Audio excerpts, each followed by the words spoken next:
Welcome to guys. आज हमारा ये वीडियो रहेगा ऑपरेटर्स का और इसके अंदर आज हमें आपको जावास्क्रिप्ट के अंदर 4 ऑपरेटर्स बताऊंगा। जैसे कि सबसे ज़्यादा यूज़ होने वाले ऑपरेटर्स रहेंगे वो जावास्क्रिप्ट के अंदर, और वो उसके अंदर मैं आपको हर ऑपरेटर्स के अंदर एक दो टास्क भी दूंगा जो कि आपको कोशिश करनी है। जैसे कि आप जैसे जितना कोशिश करोगे उतना ही आपका लॉजिक गेन होगा, और वो ऑपरेटर्स के टास्क जो आपको नहीं आएंगे तो मैं अगले वीडियो में वही टास्क लेके आऊँगा और उनको एक्सप्लेन भी करूँगा। पहले आज हम 4 ऑपरेटर समझेंगे क्या है कैसे है, तो चलो पेज के ऊपर।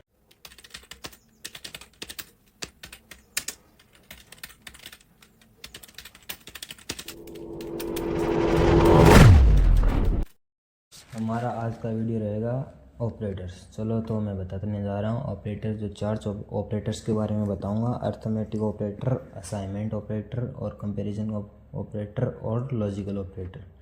ये 4 ऑपरेटर क्या होते हैं इनके बारे में आज मैं आपको बताने के लिए जा रहा हूँ, और इनमें क्या है और इनके मैं आपको टास्क भी दूंगा, वो लास्ट में दूंगा टास्क। पहले आप समझो क्या ऑपरेटर होते हैं और कैसे होते हैं। जैसे कि हमारे अर्थमेटिक ऑपरेटर्स के अंदर क्या आता है, प्लस माइनस, प्लस का हो गया, माइनस का हो गया, और डिवाइड का हो गया, मल्टीप्लाई का हो गया, और मॉडुलस का हो गया। मॉडुलस क्या, रिमाइंडर का हो गया। और इसमें इसकी ये क्या होता है, कोई बता सकता है ये डबल मल्टीप्लाई का यूज़ किस लिए किया जाता है? डबल मल्टीप्लाई का यूज़ हम इसलिए लेते हैं कि हम किसी की पावर, जैसे 2 की पावर 2 है तो 2 की पावर 2 को करेंगे तो 2 की टेबल 2 को 2 से मल्टीप्लाई करेंगे। उसी तरीके से हमको 2 बार मल्टीप्लाई का यूज़ लिया करते हैं। और अब हमारा सेकंड आ गया असाइनमेंट ऑपरेटर। इसके अंदर plus equal to, minus equal to, multiply equal to, divide equal to, ये reminder equal to, double multiply equal to, ये रॉन्ग अर्गुमेंट, इस साइड लगेगा ना इक्वल टू, इस तरीके से होगा ये। और फिर नीचे आओ, फिर तीसरा रहेगा हमारा कंपैरिजन ऑपरेटर। इसके अंदर double equal to, triple equal to, greater than equal to, less than equal to, not equal to. हमारा फोर्थ रहेगा लॉजिकल ऑपरेटर। लॉजिकल ऑपरेटर में एंड और नॉट, पहले वाले को कहते हैं एंड, दूसरे वाले को कहते हैं और, तीसरे वाले को कहते हैं नॉट। तो चले हम पहला पढ़ेंगे हम अर्थमेटिक ऑपरेटर। पहला टॉपिक रहेगा arithmetic operator. Arithmetic operator numbers पर मैथमेटिकल्स कैलकुलेट करने के लिए यूज होता है। जो कि अर्थमेटिकल ऑपरेटर होता है उसे हम नंबर पर कैलकुलेट करने के लिए यूज़ किया जाता है। उसके जैसा एग्जांपल देख लो, मैंने एक वेरिएबल रखा है, let A equal to 10, let B equal to 3। Console log में ए प्लस बी कर दिया। जैसे कि ए की वैल्यू 10 है, बी की वैल्यू 3 है, तो 10 और प्लस 3 कितने होंगे, 13। इस नीचे वाले में माइनस कर दिया, नीचे वाले में मल्टीप्लाई कर दिया, ऐसे मैंने कर रखा है। अब लास्ट वाला समझ लो आप।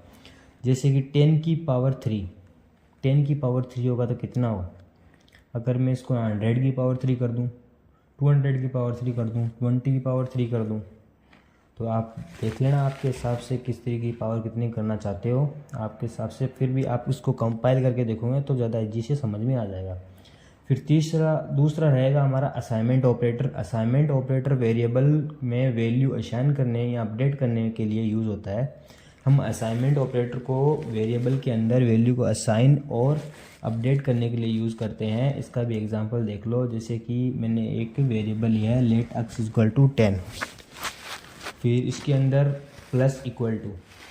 अब प्लस इक्वल टू का तुम समझ नहीं पाओगे प्लस इक्वल टू क्या है, तो हमने अक्स लिया तो फिर अक्स इक्वल टू हो गया, फिर अक्स प्लस 5 हो जाएगा।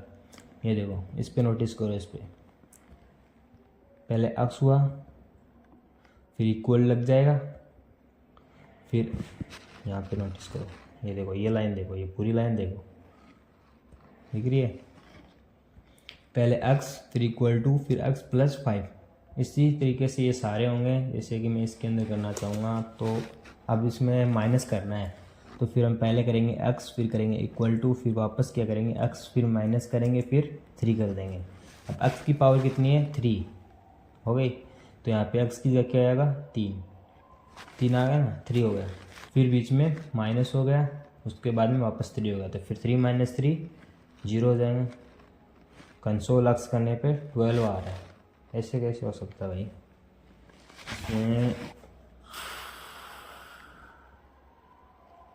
एक मिनट रुकना, हाँ भाई, सॉरी। यहाँ पे हमने 3 दिया है, ऊपर 10 दे रखा है, 10 दे रखा है, x की वैल्यू अपने 10 दे रखी है, तो x की वैल्यू 10 है, तो 10 माइनस 3 फिर भी 12 आ रहा है। हाँ, ऐसे कैसे हो सकता है?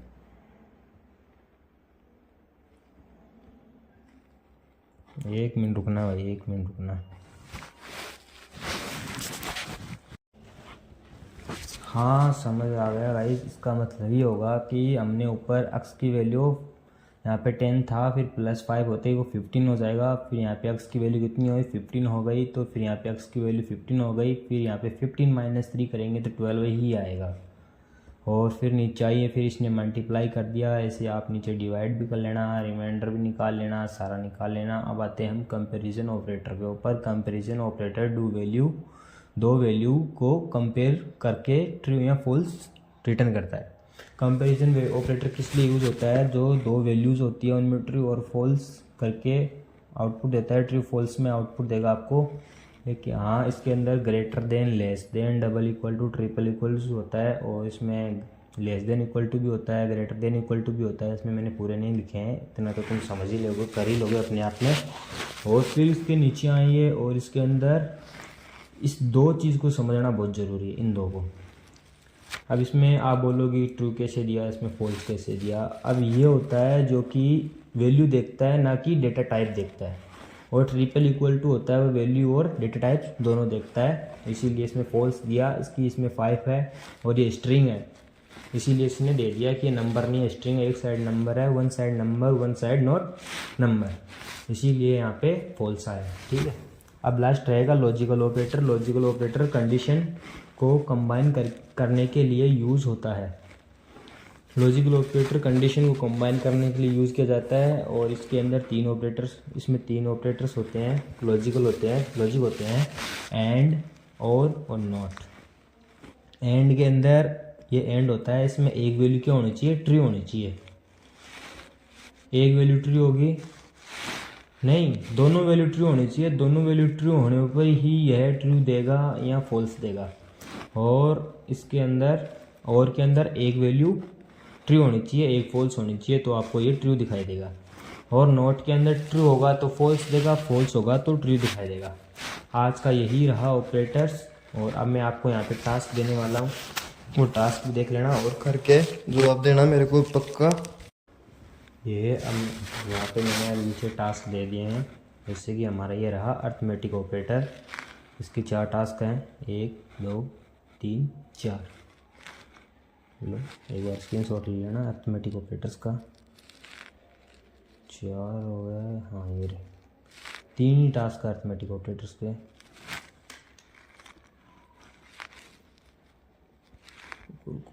एक ही हो गया, वीडियो पॉज करके देख लेना।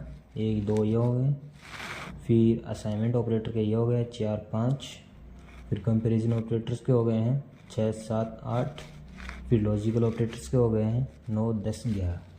मैंने अब चार ऑपरेटर्स ऐसे और भी होते हैं, लेकिन मैंने आपको इन 4 ही ऑपरेटर्स के बारे में बताया है, क्योंकि जावास्क्रिप्ट के अंदर ये 4 ऑपरेटर ऐसे हैं जो सबसे ज़्यादा यूज़ होते हैं, और इंटरव्यू के अंदर यही 4 ऑपरेटर्स पूछे जाते हैं। तो मैंने आपको ये 4 ही ऑपरेटर्स बताए हैं, अच्छी तरीके से इनको समझना और ये टास्क करना। ये टास्क ना समझ में आए तो कमेंट ज़रूर करना, मैं आपको अगले वीडियो में ज़रूर बताऊँगा, इनके टास्क के आंसर्स बताऊंगा। अगर कमेंट आएगा तो बताऊंगा अगले वीडियो में, ऐसे अगला वीडियो नहीं आएगा मेरा इस टास्क के ऊपर। ठीक है, और आज का वीडियो इतना ही रहेगा। धन्यवाद, thank you and most welcomes आप सभी का।